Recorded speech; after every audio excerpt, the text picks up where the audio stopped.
Bonjour et bienvenue sur cette nouvelle vidéo. Je continue sur les bilans frigorifiques. On va utiliser ici un certain nombre d'outils pour nous aider justement à estimer la puissance frigorifique à installer dans une chambre froide. Il existe un certain nombre d'outils. Moi, je vous en présenter ici 6. Donc, on va parler bien sûr de l'outil de chez Danfoss, donc Cool Selector. On va parler aussi de Intercon, qui est un fabricant d'équipements frigorifiques. On va parler de l'U-VE, qui est aussi un fabricant. Je vais vous présenter le fichier Excel que l'on retrouve assez facilement en ligne, et on va aussi travailler sur deux méthodes très simplifiées, donc les courbes de Frédéric Bennet et un tableau où on va retrouver directement la puissance frigorifique en fonction donc du volume de notre chambre froide.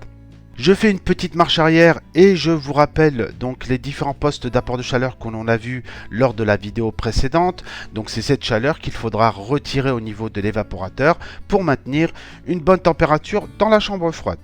Au niveau du premier poste de chaleur, on avait bien sûr les apports par les parois, dans la mesure où la température à l'extérieur de la chambre froide est supérieure à la température intérieure, donc on va avoir un transfert de chaleur qui va se faire donc de l'extérieur vers l'intérieur. On a aussi les apports par les denrées, on aura les apports par les personnes qui travaillent à l'intérieur de la chambre froide, puisqu'une personne en activité libère, dégage de la chaleur. On aura aussi les apports par les machines, donc dans une chambre froide on peut avoir des tapis roulants qui fonctionnent avec des moteurs électriques, des transpalettes, des machines de découpe, etc. Donc il faudra prendre aussi en compte donc ces apports par les machines. On aura les apports par les ouvertures de porte, dans la mesure où on va ouvrir la porte, on aura une masse d'air chaud qui va rentrer donc dans notre chambre froide. On aura aussi à prendre en compte les apports par ventilation, donc on a des moteurs électriques au niveau de notre évaporateur. On a rappelé l'ordre de grandeur, donc au niveau du ratio, on était à 30 watts par mètre carré.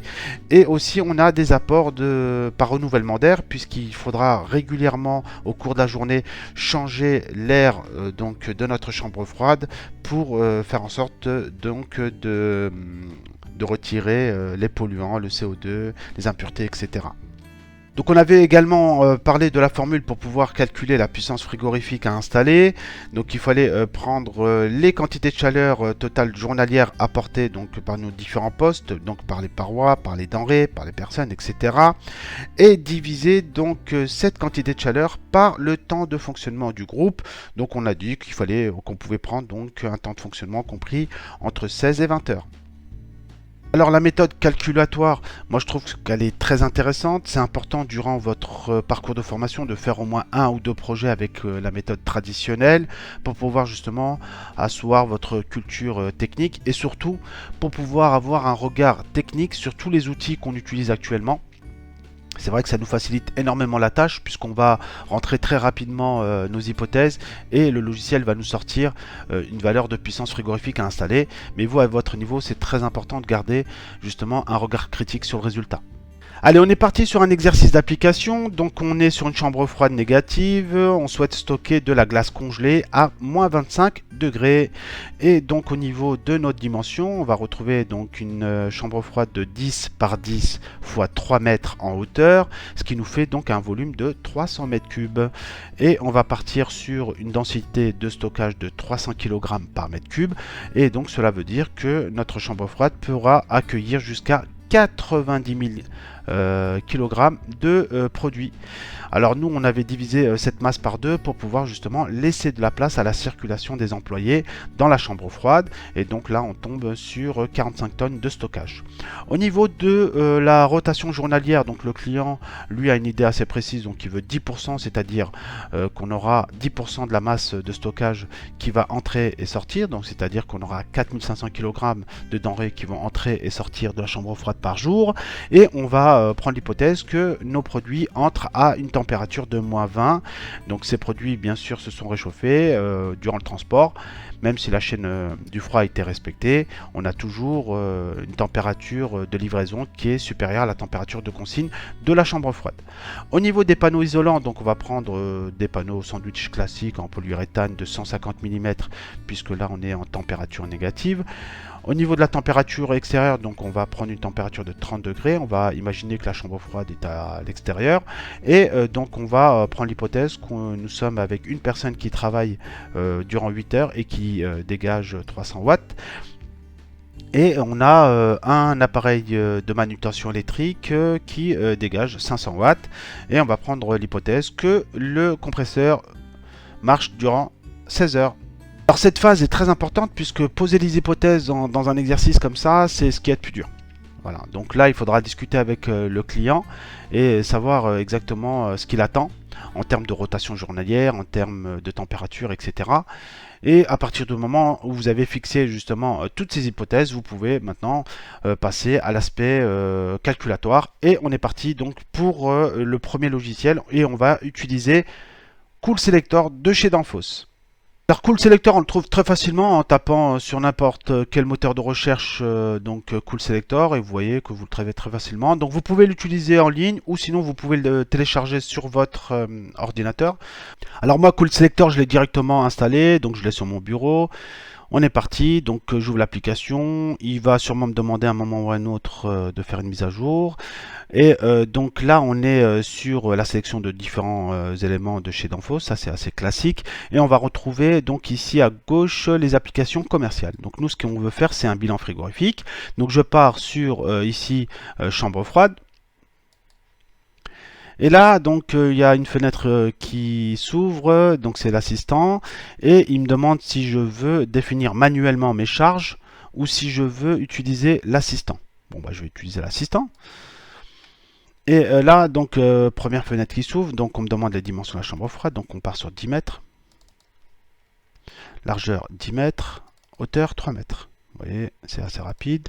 Donc j'espère que vous vous rappelez un petit peu des hypothèses de travail. Donc on est sur des dimensions intérieures, donc ça c'est bon. Température extérieure, vous vous rappelez, on était à 30. Au niveau de la température du sol, là le logiciel me propose directement 10 degrés. Moi je pars sur 15 degrés, hein. Ça c'est un ordre de grandeur qui est complètement acceptable, il n'y a aucun souci. Et je fais suivant. Donc là on part sur les produits maintenant, sur les denrées. Donc au niveau du type de produit, donc là vous voyez, vous avez beaucoup de possibilités en termes de choix. On a du poisson, du lait, de la boulangerie. Donc là, nous, on va aller directement sur le premier, un produit mélangé congelé. Et on a dit qu'il fallait 4500 kg de denrées par jour. D'accord? Donc là, le logiciel me demande de mettre à jour. Donc là, je le ferai plus tard. Donc, quantité par jour, donc on était sur 4500. Et température d'entrée, on était à -20. Voilà, donc voilà, on a fait les denrées. On continue. Donc ensuite, valeur recommandée pour les températures. Donc là, nous, on était à -25. Et on était sur une hygrométrie de 90% et un temps de fonctionnement de 16 heures. Ok. Et ensuite, on est sur les panneaux de type polyuréthane, d'épaisseur 150. Vous vous rappelez? Ça va? Vous suivez? Après, je fais donc je continue. Voilà. Et voilà, donc là, j'ai fait ma première partie ici, en partie supérieure. Donc là, il me manque cette partie-là. Donc au niveau du renouvellement d'air. Alors, on a dit que la chambre froide était située à l'extérieur. Donc on a directement de l'air à 30 degrés qui rentre à l'intérieur. L'humidité relative, on peut laisser 55%. Les ouvertures de porte, donc là, voilà, le logiciel, lui, le calcule avec soit en 3 possibilités, souvent, parfois ou rarement au niveau des ouvertures de porte. Donc là, je vais mettre parfois. Et au niveau du taux de renouvellement d'air. Donc vous vous rappelez, au niveau de la leçon précédente, je vous ai présenté un tableau. Donc qui, en fonction du volume, va me donner directement le taux de renouvellement en 24 heures. Donc là, je reviens à mon slide. Hop. Et de mémoire, je les mets juste après. Oui, voilà. Donc le tableau, il est là. Il est facilement trouvable sur Internet. Alors, nous, on est sur un volume de 300 mètres cubes. Donc là, on a les volumes, là, à chaque fois. Donc là, ça va jusqu'à 15 mètres cubes. Ici, 80 mètres cubes. Et ici, volume de la chambre froide. Donc, on était à 300 mètres cubes. Et donc là, le taux de renouvellement d'air journalier doit être compris entre 3,7 et 4,8. Alors ça, ces valeurs-là, on peut les trouver avec une petite formule. Donc on fait 70 divisé par la racine du carré du volume de la chambre froide. Mais bon, là, on a ce tableau-là directement, on peut le calculer comme, enfin, on peut le retrouver directement comme ça.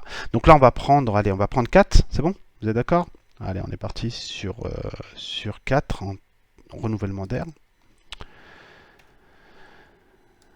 Et donc au niveau, donc là on a rempli sur la partie renouvellement d'air, transfert de chaleur, donc là on avait déjà rempli tout ça, polyuréthane 150, température extérieure 30, température du sol 15, le sol est isolé, voilà. Après charge additionnelle, donc au niveau d'éclairage, on était sur du 10 watts par mètre carré, la surface au sol fait 100 mètres carrés puisqu'on est sur du 10 x 10, donc là on est à 1000 watts d'apport par les lumières.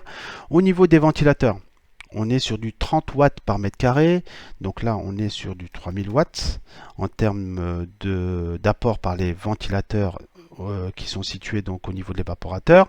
Nombre de personnes, donc on est donc oui, excusez-moi, c'est pas le nombre de personnes, mais c'est personnel, donc on a dit sur 8 heures par jour. Autre, donc là ça va être pour le transpalette. Vous vous rappelez, on a un transpalette électrique qui dégage 500 watts. Donc au niveau du dégivrage, donc on va dire que c'est un dégivrage électrique. Là, le logiciel me propose directement 4 kW en puissance de résistance électrique.